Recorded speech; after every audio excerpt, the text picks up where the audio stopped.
Toei Animation has released the 5th episode of Dragon Ball Daima, which follows Glorio, Goku, and Supreme Kai as they finally make it to the Demon Realm's Third World's castle. And I thought the episode was okay. The episode begins with the demon girl from last week's episode identifying herself as Panzy. Still curious about who these characters are and what their intentions may be, she decides to join the group as they continue their journey, demonstrating her knowledge of the Third World by assisting in their directions.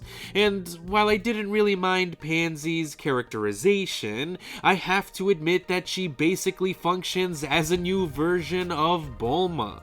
She's young, she's spunky, she makes fun of Goku's name, she's a self-described inventor who claims to be good with technology, and she has a rich father.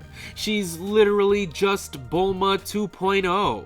And I'm not saying this is inherently a bad thing. I'm sure Akira Toriyama was just trying to harken back to the original Dragon Ball days, where Goku and his pals would just go on little adventures. But Panzy's presence just made me miss how prominent Bulma's character used to be.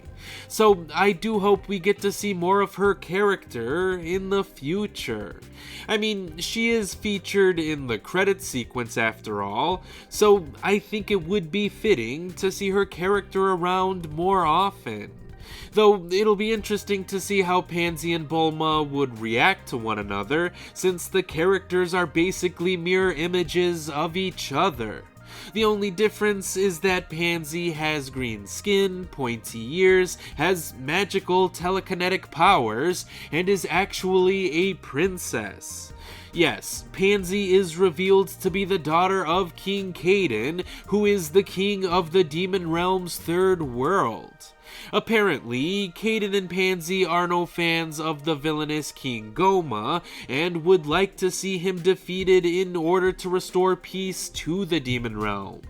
Meanwhile, Goma reveals that he plans on raising Dende so he can make a new set of Dragon Balls specifically for himself, which would be a pretty solid plan if it weren't for the fact that it would take him several years to enact it.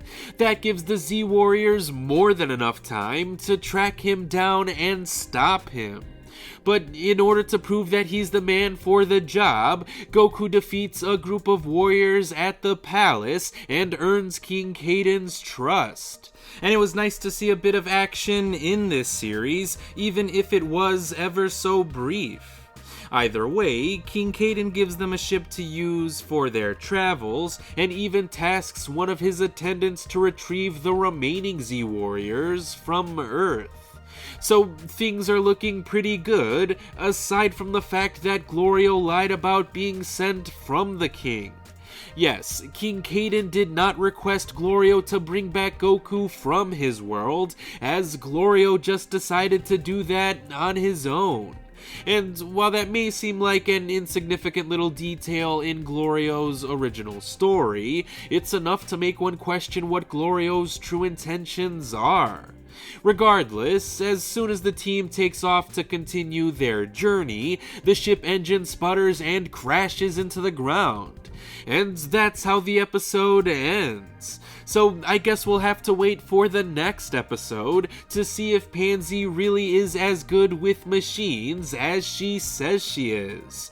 But we'll all find out what'll happen on the next exciting episode of Dragon Ball Daima once it gets released on Friday.